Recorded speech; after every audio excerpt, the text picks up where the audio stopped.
12:30টার সময় রান্না বসালাম। এই দেখো ভাত বসিয়েছি, আর এই যে কড়াতে তেল নিয়েছি। কি রান্না করব বলছি।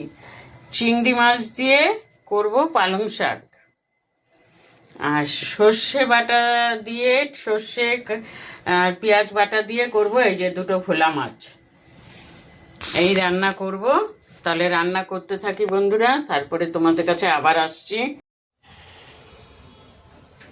এই রান্না সেরে উঠলাম। এই দেখো ভাত হয়ে গেছে, ধোয়া উঠছে, দেখেছো তো। আর এই যে পালং শাক দিয়ে চিংড়ি মাছ দিয়ে এভাবে রান্না করেছি। এতে কিন্তু অন্য কোনো সবজি দেয়নি, শুধু কাঁচা লঙ্কা দিয়েছি, কালো জিরে ফোড়ন আর চিংড়ি মাছ, আর নুন মিষ্টি হলুদ, এটা তো দিতেই হবে। আর এই আলুর দমটা ছিল, এটাকে গরম করে নিয়েছি, রাতে রুটি পরোটা যাই করি করব।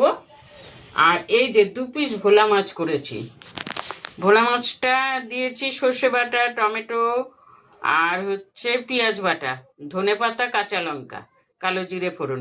এর মধ্যে আমি কোনো কাশ্মীরি লঙ্কার গুঁড়ো দেইনি, কেননা সর্ষের মাছে তুমি যদি কালার দাও না ভালো লাগে না, সর্ষের রংটাই আলাদা, তাই না?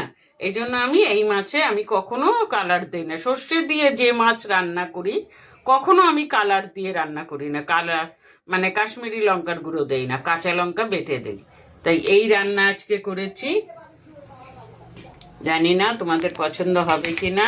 যাই হোক, অনেক বেলা হয়ে গেছে, এখনো বাসন মাজতে হবে, গ্যাস পরিষ্কার করতে হবে। তাহলে বন্ধুরা রাখছি।